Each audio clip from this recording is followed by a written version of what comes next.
Manhattan Cable. And then in between that, we did little stories about New York and things. We had RuPaul was a reporter from the meatpacking district, which in those days was a kind of seedy prostitution pickup place. So everything was very different, but that's what we did. That was our first show. I mean, and it's evolved into something it's been described as platform agnostic. You guys do everything from events, TV, movies, streaming, digital, and I feel like World of Wonder was very ahead of the times with that kind of strategy. Do you want to talk a bit about that vision and where that came from and sort of the multi-platform aspect of it? I don't think we had a vision in the sense of knowing what was going to happen. We were just really fascinated by, Randy and I would bunk off film school and we'd go to the Pyramid Club and we'd see drag queens performing on stage, and we were just, this was amazing work. I mean, true artistry, we felt, but it existed on the margins, and so only really a handful of people ever got to see it. And I think it was really an interest in the subjects and things that we were interested in that made us think, well, we can't do it this way, so let's try and do it this way. And Channel 4 was then a very go-ahead network in the UK. And having got one show off the ground, we then had to pay the rent on the loft that we were living in, because we moved out of our East Village apartment, rented this big loft that was an office space, and we used the back half as an apartment. So we didn't want to move out, so we think of some more ideas, sell some more shows. Yeah, so sometimes I think necessity is the mother of invention. Yeah.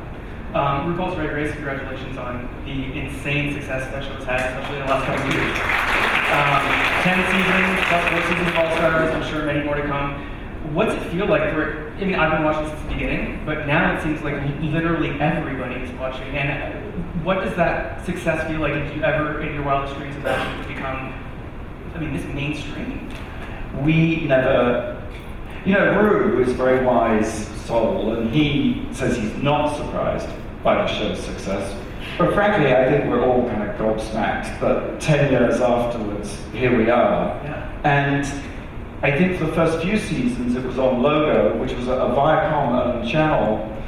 Look, I guess the point is chance and coincidence and accidents have so much to do with things, because no one really thought to cancel Drag Race, because it was a little show on a channel that not many people watched, which was great because it didn't have to be a hit instantly, and we could just do our thing quietly for a few years. And I suppose it just went into a sort of overdrive around season 8, season 9, and then moving it over to VH1. It's just been the most amazing thing. But I think Ru is right in the sense that at the time, originally, the idea of a drag queen on television was an outrageous idea, and you couldn't go anywhere and pitch it to anyone who would do that.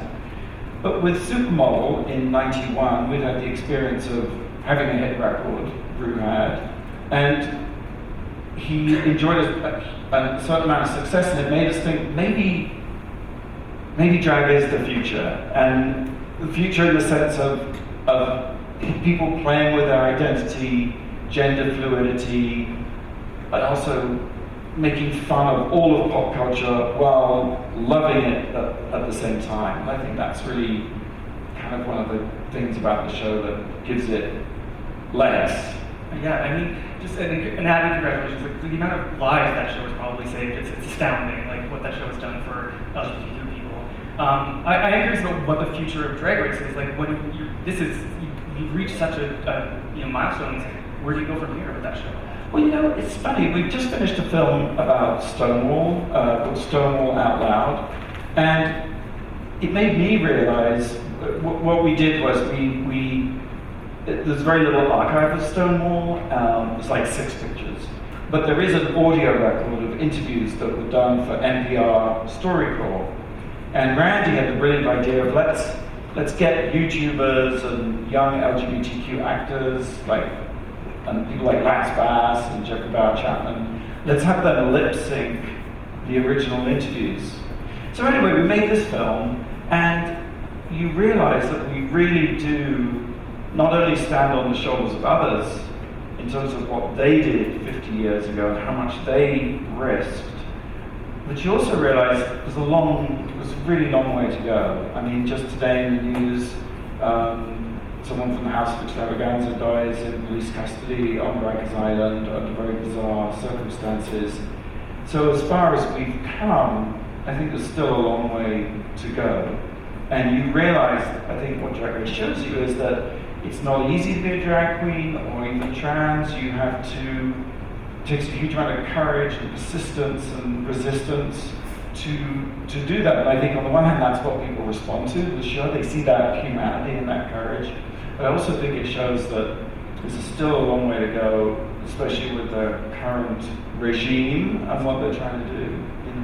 Yeah, although I do feel like in the past couple of years in terms of representation, which is something you guys have been doing for a very long time, and not just with Drag Race, you've been giving voices to marginalized people since the beginning. Do you feel that in terms of television specifically, in the past couple of years, they're starting to catch up a little bit in terms of, God, there's so many queer shows out there now, which even 7 years ago there was just, it was just Will and Grace and Helen, and now there's like 50. Yeah, but I think that's good, and I mean, it makes sense. You know, one of my favorite films is Sunset Boulevard. And I love when Norma Desmond descends the staircase, and she says, "I still am big. It's the pictures that got small." I mean, it's the campest thing you ever saw, right? It's pure drag queen. In fact, when I was 13, I made a Super 8 remake of the film. I was Gloria Swanson. And, but it makes you realize that drag queens are perfect for the small screen, because in the drag they call it distance work. The idea being that you should walk into a crowded room and all eyes are going to be on you. Well, on the small screen, you have to be able to leap out of that screen and grab people, and I think that's what drag is, getting people's attention. And so I think drag queens are made for TV. It's amazing it's taken this long for them to occupy their destined place. It's definitely been proven now that that's true. So we're going to show some clips of some upcoming stuff from World Wonder. Do you want to just introduce what we're going to see? Yeah, I just thought we're going to show 3 very, very short clips.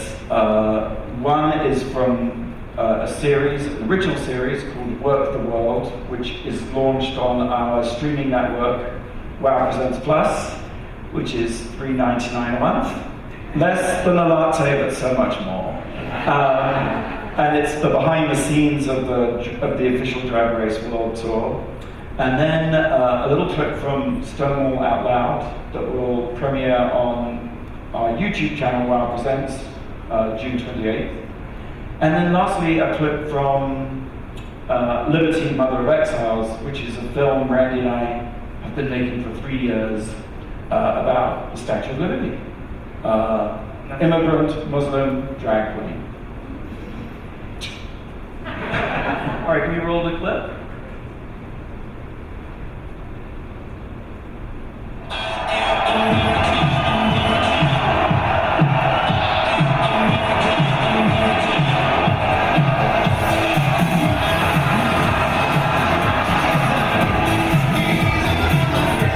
We are the largest and fiercest tour starring drag queens in the world.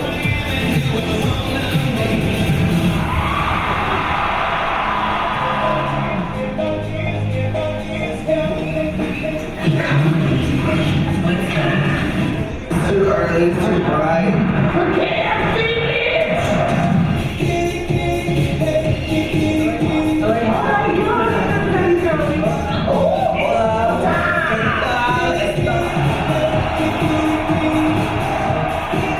We are at the height of drag, and we're going to be able to look back on this and be like, this is the coolest.